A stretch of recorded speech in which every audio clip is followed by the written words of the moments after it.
Welcome to the new Cyber Frontier, bringing you the latest news on the local Colorado economy and initiatives that focus on the development of cybersecurity economics. You don't have to be a computer or cybersecurity expert to get plugged in. Your host, Chris Gorog, brings it straightforward, asks the tough questions, and brings the cyber world to a level of understanding for everyone. Chris is personable and opens up with our guests on the issues we all would like to see addressed. You can find us on the web at www.newcyberfrontier.com. Now join our host as he introduces the topic for today's new Cyber Frontier. Welcome to New Cyber Frontier. I'm your host, Dr. Wanda Cousar, and we have a special guest today, Mr. Nate Lesser, CEO of Cypient Black, and we will start with having him introduce himself and give us a little bit about his background and his company.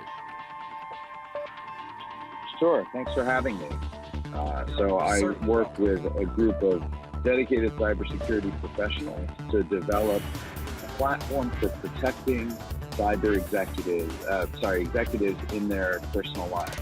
And the company is called Cypient Black, and we work with executives and other high-value targets to ensure that they and their family members are protected from cyber attacks. Okay. In your implementation of cyber executive protection of high net worth individuals of interest to hackers, can you tell us why they would need this level of protection? Sure. So when we look across the industry, we've seen in the enterprise trends that favor highly sophisticated but diffuse attacks. So we're looking often as the enterprise does a better job of protecting itself, of providing stronger protections, costing significant amounts of money, and building larger and larger security teams in order to keep those protections up and running. The enterprise looks like a hard target. And attackers, like the rest of us, want to maximize the time they spend and increase the value for the time they spend. So they're looking for soft targets.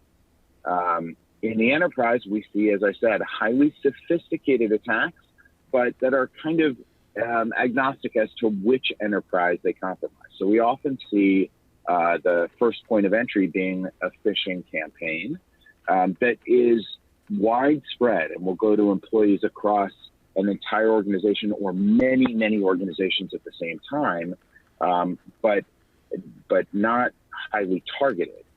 It will include, however, a payload that is incredibly sophisticated, that includes one or multiple zero-day exploits that will trace we trace these campaigns where, as a security community, we're seeing the initial exploit, then a pivot to a different command and control channel, the increase of security privileges within a network and lateral movement across the network, and finally the identification and exfiltration of some piece of sensitive data.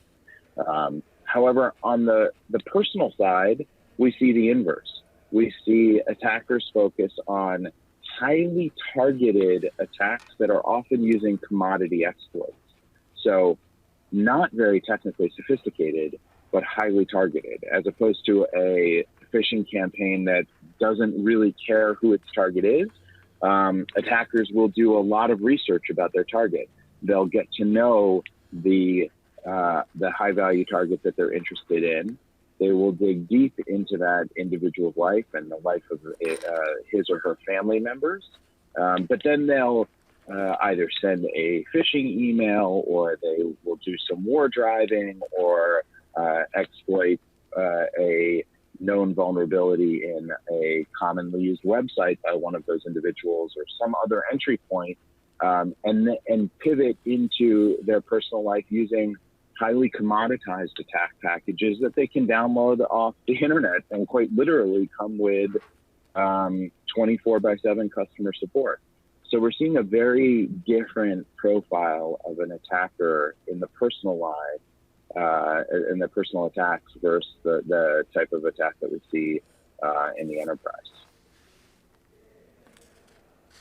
Okay, can you share with us why companies that have executives of the status would not provide this kind of protection?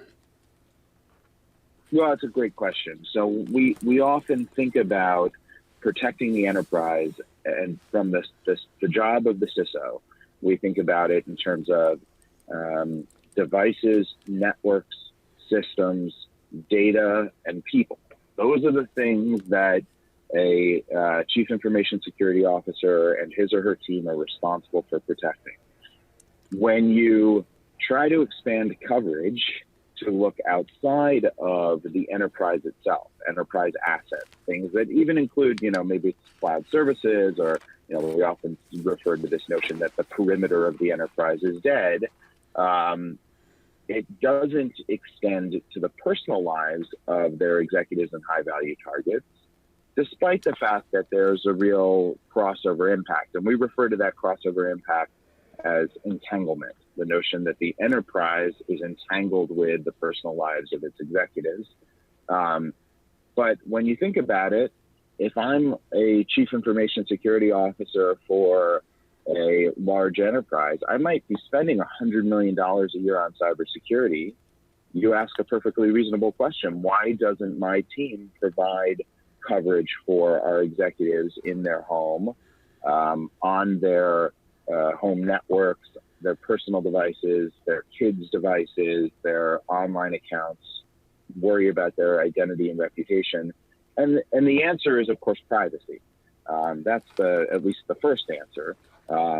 Executives, even though they often, own a significant percentage of the company, even though they often are the people who make decisions within the company, they still don't want the company poking around in their personal lives at that deep a level.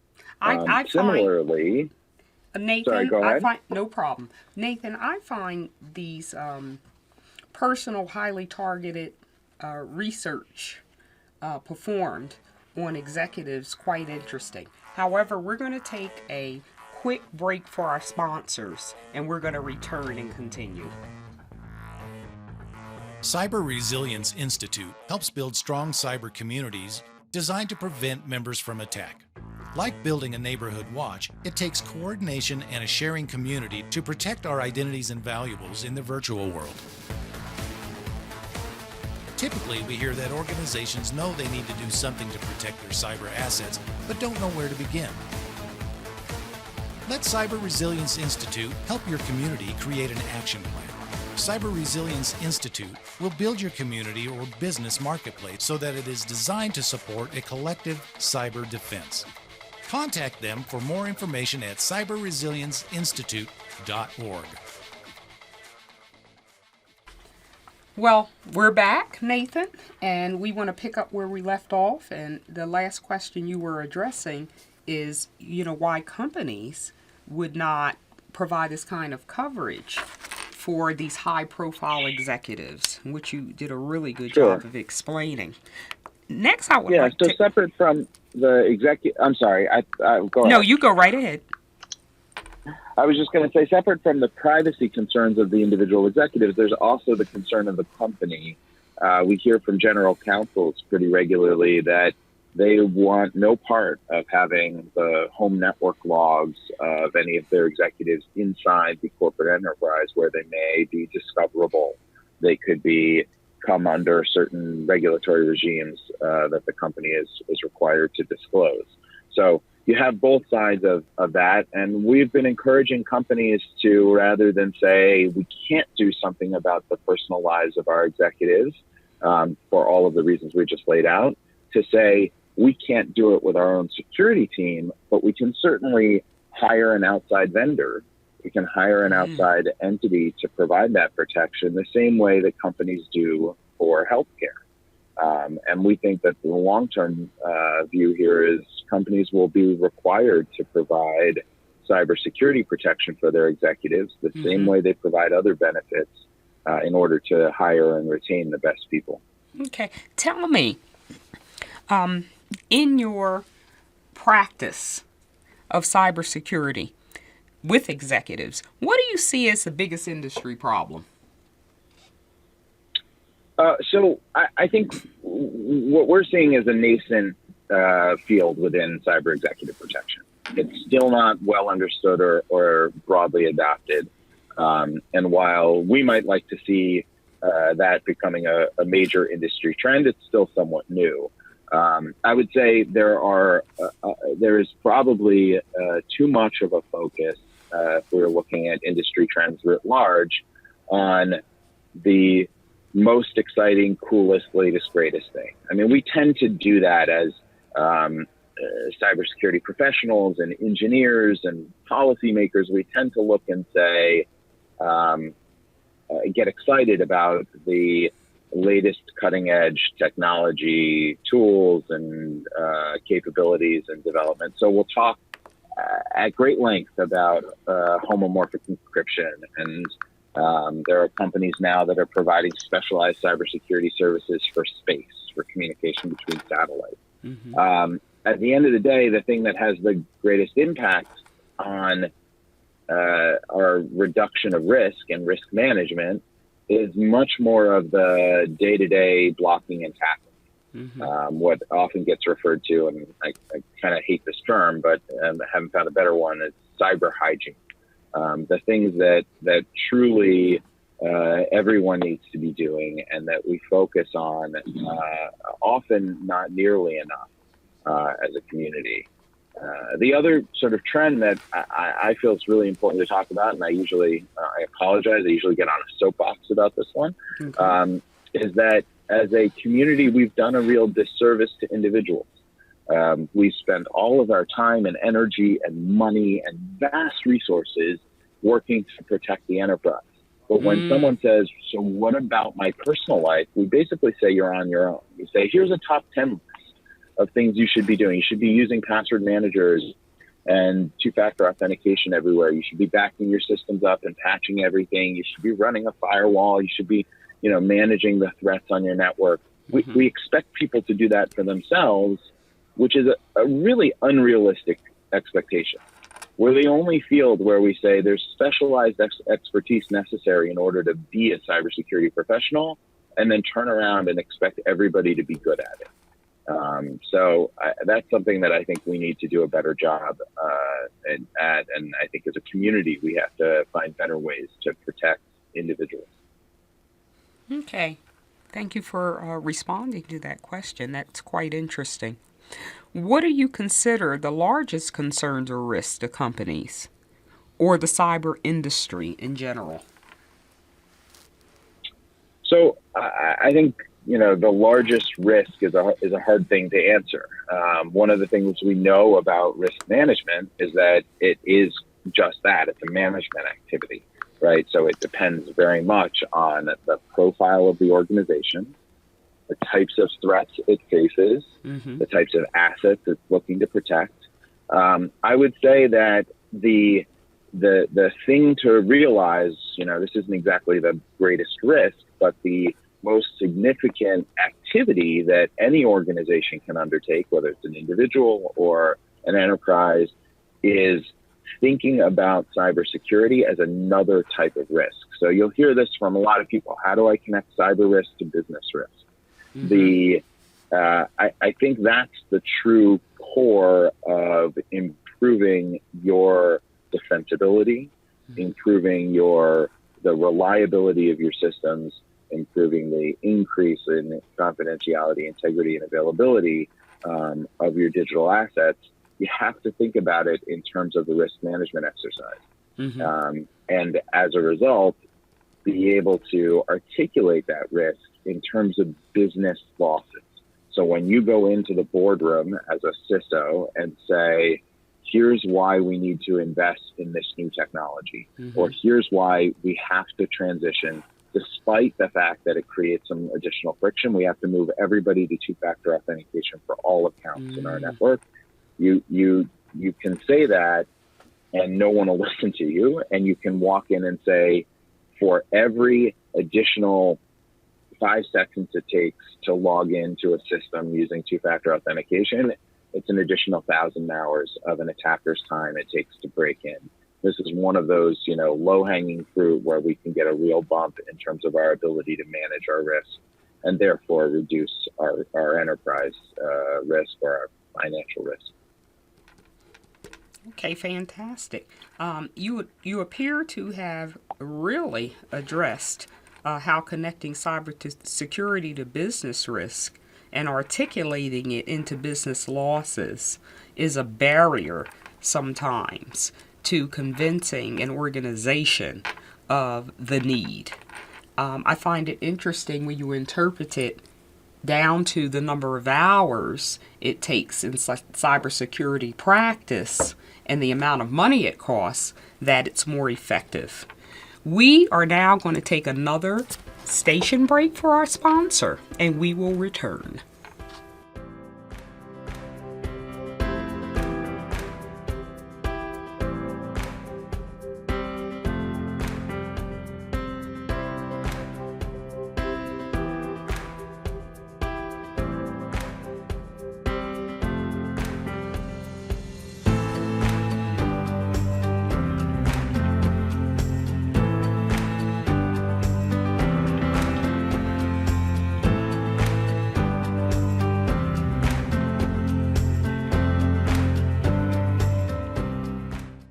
Murray Security Services are your cybersecurity experts with decades of experience providing professional training services for our clients in various industries.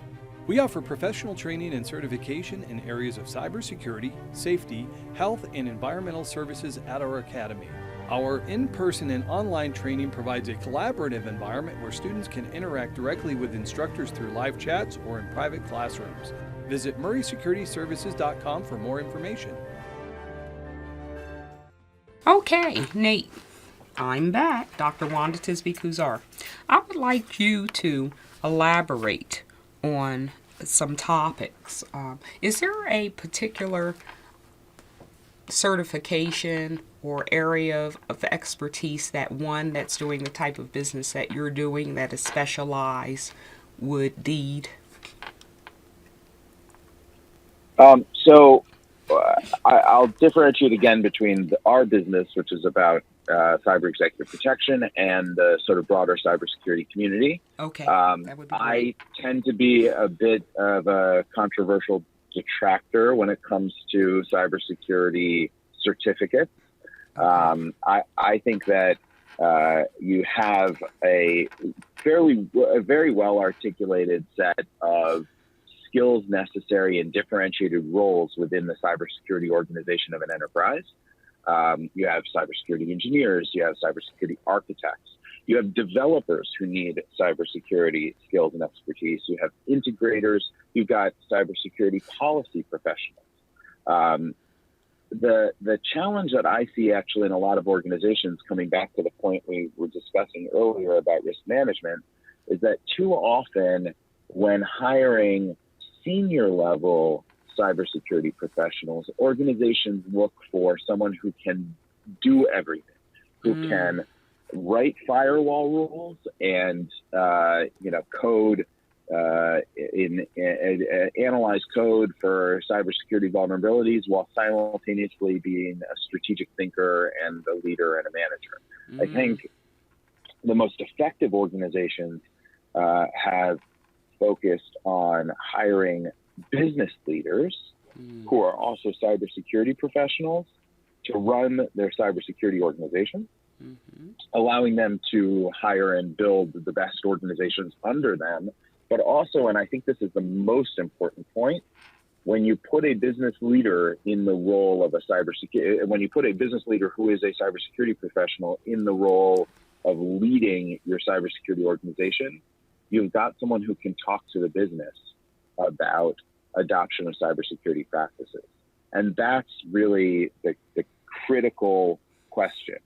Cybersecurity, just like any other support function within the organization, is only as effective as its adoption across the enterprise. So being able to talk to the heads of lines of business, and to your board of directors and to your executive leadership team, and getting behavioral changes, both from those organizations and those individuals, requires someone who understands the business. And that's not something you can do if your career has been entirely in the engineering side. Okay, I find that to be very interesting.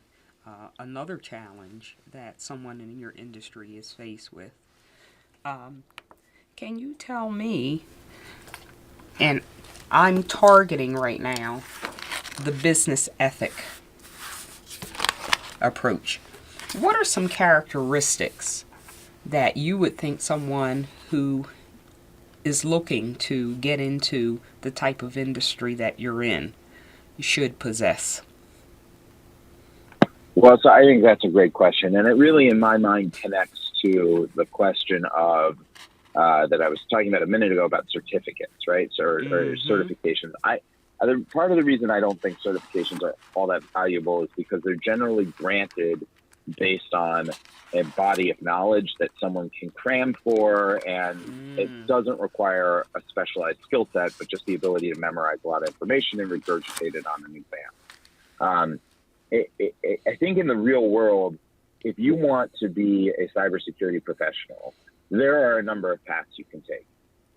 But if your interest lies in engineering, integration, technology, forensics, I would strongly encourage you to look at cybersecurity engineering programs or other engineering programs that give you the strong base of problem solving and engineering expertise, whether that's computer science, electrical engineering, some of the MIS programs, any of the core engineering skills are quite essential when it comes to building a base of knowledge from which you can specialize.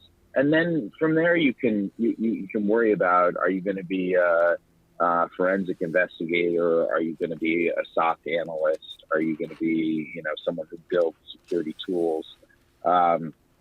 There's infinite possibilities on the technical side.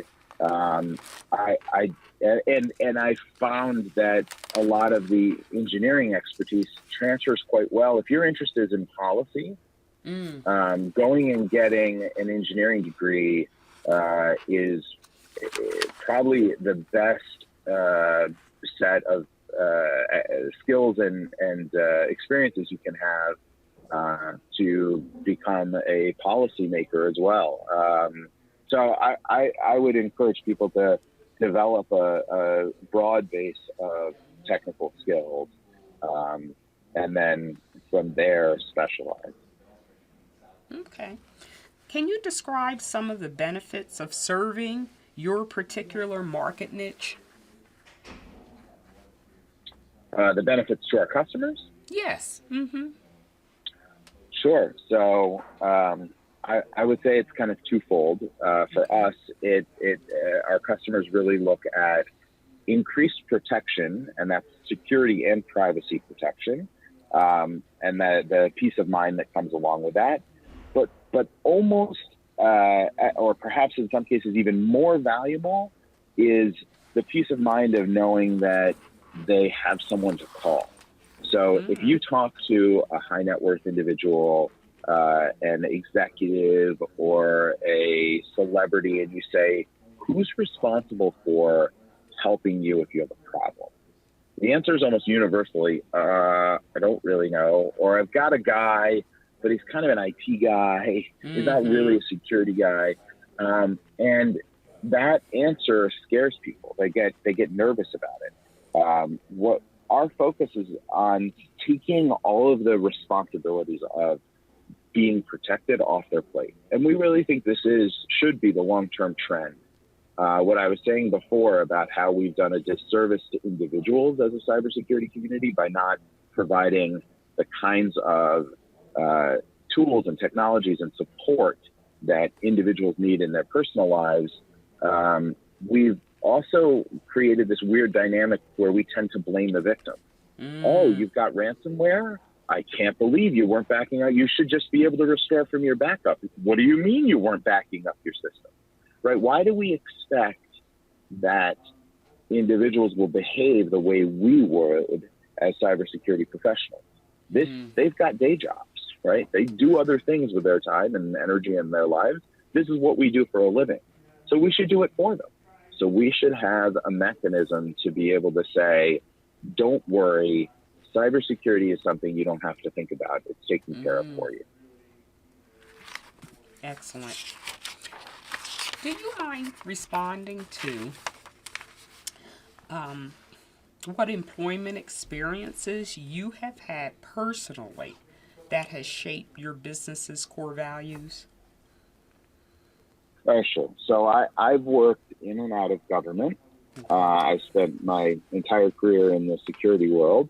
I'm an electrical engineer by training. So I've worked at varying levels of the sort of levels of abstraction within the government and in private industry. But I would say the kind of couple of core things that shape our business values focus on, in my experiences, in both leading large organizations like the Cybersecurity National Lab that I led at NIST. And then NIST is the National Institute of Standards and Technology, for those who aren't familiar.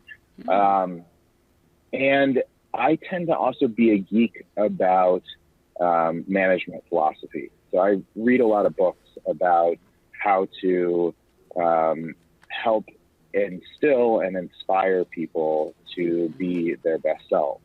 And I'll say, one thing that I think sets the tone within our organization is something that I do on every interview, which is to ask the person I'm interviewing what truly motivates them. And usually it's a two-part question.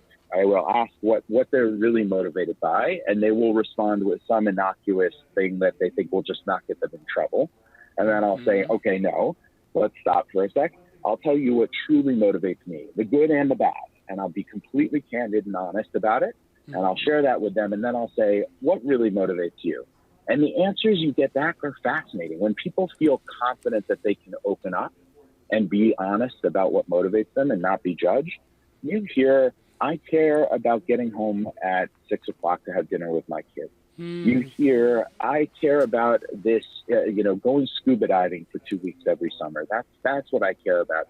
I care about how much money I can make. I care, and in an environment where people bring their whole selves to work, and that's not a phrase that I've coined, I've stolen that from others, but when people bring their whole selves to work, you find that it's easier to communicate priorities, feedback, to accept feedback, and to drive everyone to be their best and most authentic selves. And that creates a really high functioning team. Wow, you're speaking my language, Nate. I happen to be a career coach, and you're focusing on the ability to motivate individuals by allowing them to be their authentic self is pretty crucial. And I find it interesting in such a technical field that you would have that perspective, and I really applaud you. I find it interesting also that you indicated too often when hiring senior cybersecurity people, they want to hire somebody who can do it all, rather someone who is specialized in that area. And I have to agree with you. I have worked with corporations that have that philosophy and mindset, and it often results in mayhem. I don't know if you've seen that in your practice, but I certainly have. And how you address your customer and how you service your customer, I find is worth a lot of applause too. And it was interesting when you said that not providing the person with the tools or making them accountable when they're not the expert, that you want to have a customer that feels that they can trust someone who can take care of them.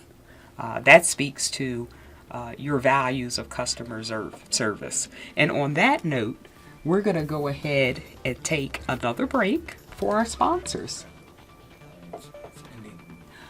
Okay, we are going to end right now with this review, and I just want to give you an opportunity to let our listeners know exactly how they can get in contact with you. Sure. So please come visit us. We've got quite a bit of information up on our website, and we'd love to have a conversation with potential customers, or of course, anyone in the community who shares a like-minded approach to security. You can find us at www.cypientblack.com. That's CYPIENT black.com, and we look forward to talking with you in the future. Thank you so much, Nate, and we really appreciate your participating today. Sure. Thank you. Have a great Great day. to be here.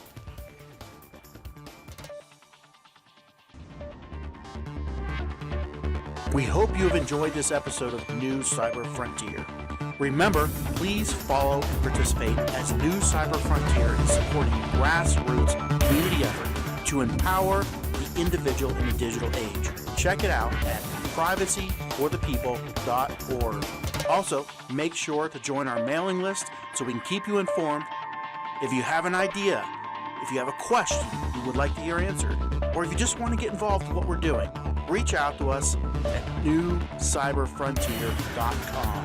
We also encourage you to visit our sponsors links because they are the ones that really make this show possible.